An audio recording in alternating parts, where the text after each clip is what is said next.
ایک صاحب نے یہ سوال پوچھا ہے کہ نماز میں سجدہ سہو کب واجب ہوتا ہے، یعنی کن کن باتوں کی وجہ سے نماز میں سجدہ سہو لازم ہو جاتا ہے۔ دیکھیں، سجدہ سہو کب واجب ہوتا ہے، اس پر ایک اصول میں آپ کے سامنے بیان کر دیتا ہوں۔ باقی کن کن باتوں کی وجہ سے سجدہ سہو واجب ہوتا ہے، اس پر ہمارا ایک تفصیلی کلپ اس چینل پر موجود ہے، آپ وہاں جا کر اس کو دیکھ سکتے ہیں۔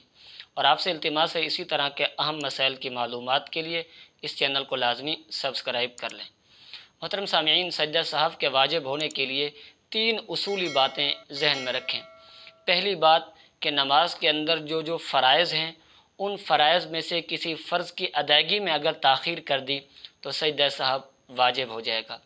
اور نمبر 2، نماز کے اندر 14 جو واجبات ہیں، باقی واجبات کون کون سے، اس پر بھی ہم نے ایک تفصیلی کلپ بنایا ہے، آپ اس کو بھی دیکھ سکتے ہیں۔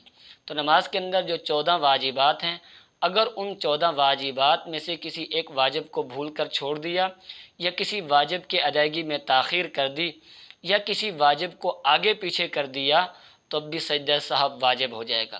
اور نمبر 3، کسی واجب کو 2 مرتبہ ادا کر دیا، یعنی واجب کے تکرار کی وجہ سے بھی نماز میں سجدہ سہو واجب ہو جاتا ہے۔